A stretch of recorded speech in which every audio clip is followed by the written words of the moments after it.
مجھے ایک ایسے شخص کے پلو باندھ دیا جو مجھ پر صرف شک کرتا تھا، اور اب تو اس نے مجھ پر ہاتھ بھی اٹھانا شروع کر دیا تھا۔ میں اس کی روز روز کی مار سہ سہ کر اب تھک گئی تھی۔ وہ ایک نشئی تھا، جب بھی نشے میں چور ہو کر گھر آتا تو مجھے یوں ہی مارا پیٹا کرتا تھا۔ میری حالت بہت بری ہوتی جا رہی تھی۔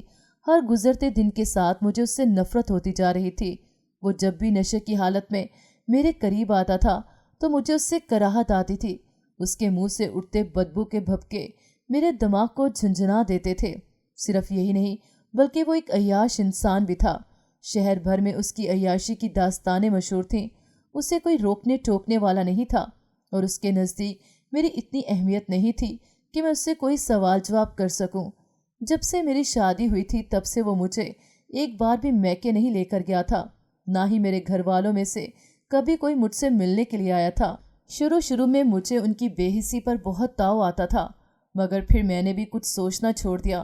جب وہ خود ہی ایک درندے کے ہاتھوں مجھے تھما کر بھول چکے تھے تو میں بھی کیوں سوچتی ان کے بارے میں، کیوں ان سے ملنے کے بارے میں سوچتی۔ مگر سب سے زیادہ شکوہ تو مجھے اپنے چھوٹے بھائی سے تھا، جو مجھے اس بیچ مجدھار میں چھوڑ گیا تھا۔ میرا گھر والوں سے کوئی رابطہ بھی نہیں تھا، ہوتا بھی تو کیسے؟ گھر پر ایسی کوئی چیز موجود نہیں تھی جس سے میں گھر والوں سے رابطہ کر سکتی۔ میرے شکی شوہر نے مجھے بالکل ہی قید کر کے رکھ دیا تھا۔ نہ وہ مجھے کہیں آنے جانے دیتا تھا اور نہ ہی کسی کو گھر پر آنے دیتا تھا۔ خود چاہے وہ کتنے دن ہی باہر کیوں نہ رہتا ہو، مگر مجھے گھر سے باہر بھی نہیں دیکھنے دیتا تھا۔ اس لیے میں نے بھی ہر کوشش ترک کر دی۔ میں جو ان رسم و رواج کو بدل دینے کی دعوے دار تھی، اب بالکل ہی ختم ہو کر رہ گئی تھی۔ وہ امنگ، وہ لگن تو جیسے میرے اندر کہیں سو گئی تھی، جیسے میری آنکھوں پر سجا ہر خواب ٹوٹ کر بکھر گیا تھا۔ میں جو اب بدل دینے کے دعوے کرتی تھی، پہلے ہی مرحلے پر ہار بیٹھی تھی، اور اس بری طرح ہاری تھی کہ دوبارہ کھڑے ہونے کی ہمت نہیں کر پا رہی تھی۔ پورا دن گھر میں تنہا رہتی تھی اور یہ تنہائی کاٹ کھانے کو دوڑتی۔ بس اس بوڑھی عورت کے ہونے کی وجہ سے دوسراہٹ کا احساس رہتا تھا، وگرنہ میں اب تک تو پوری پاگل ہو چکی ہوتی۔ آدھی تو میں ویسے ہی ہو گئی تھی، اب باقی آدھی بھی ہونے والی تھی۔ ایک دن میرا شوہر معمول سے تھوڑا پہلے گھر آ گیا۔ ہم دونوں ہی حیران ہو گئے، کیونکہ اتنے عرصے میں یہ پہلی بار ہو رہا تھا کہ وہ جلدی گھر آ رہا تھا، مگر یوں اس کا اچانک سے جلدی گھر آ جانا کچھ اچھا ثابت نہ ہوا تھا میرے لیے۔ وہ بہت بری طرح نشے میں ڈوبا ہوا تھا اور مجھے دیکھتے ہی کھینچتے ہوئے کمرے میں لے گیا اور مجھے خوب مارا پیٹا۔ اس دن اس نے مجھے بہت ہی بری طرح پیٹا، اتنا زیادہ کہ میرا خون نکلنا شروع ہو گیا۔ میرے سر کے پچھلے حصے پر بہت چوٹ آئی تھی۔ جب وہ مجھے مار مار کر تھک گیا تو نشے کی حالت میں ہی دھت ایک طرف پڑ کر سو گیا، اور میں پوری رات وہیں بیٹھی سسکتی رہی تھی۔ اگلے دن جب صبح میں اٹھ کر باہر آئی تو بوڑھی اماں مجھے دیکھ کر پریشان ہو گئیں۔ میرا پورا چہرہ زخموں سے بھرا ہوا تھا۔ انہوں نے فوراً سے مجھے دوا دی۔ تھوڑی دیر تو وہ مجھے چپ چاپ دیکھتی رہیں، پھر بولی، بیٹی دیکھو یہ بہت ظالم شخص ہے، اپنی پہلی بیوی کو بھی ایسے ہی مارتا تھا، تبھی تو وہ بیچاری اپنی جان سے چلی گئی، تو اس شخص سے پیچھا چھڑا لے، بھاگ جا یہاں سے۔ میں نے کہا، اماں کہاں جاؤں گی، گھر والے تو بیاہ کر بھول ہی گئے ہیں۔ تو اماں نے کہا کہ ایسا کر تو اپنے بھائی کو کال کر۔ میں نے اماں کی بات مانتے ہوئے چھوٹے بھائی کو کال کر کے مختصر سی صورتحال بتائی اور اس سے اس کے گھر کا پتہ مانگا، تو اس نے مجھے اپنا پتہ دیا۔ اس کے لہجے سے لگتا تھا کہ وہ میرے لیے بہت ہی پریشان رہا تھا۔ میں نے جلدی سے 2-3 جوڑے ڈالے ایک بیگ میں اور گھر سے بھاگ نکلی۔ مجھے بھائی کے دیے گئے ایڈریس پر پہنچنا تھا، اسی لیے میں نے جلدی سے ایک رکشہ روکا اور اس میں بیٹھ کر اس پتے پر جانے کو کہا۔ مگر آدھے رستے پر پہنچ کر مجھے بوڑھی اماں کا خیال آیا کہ کہیں میرا شوہر بوڑھی اماں کو کچھ نہ کہہ دے۔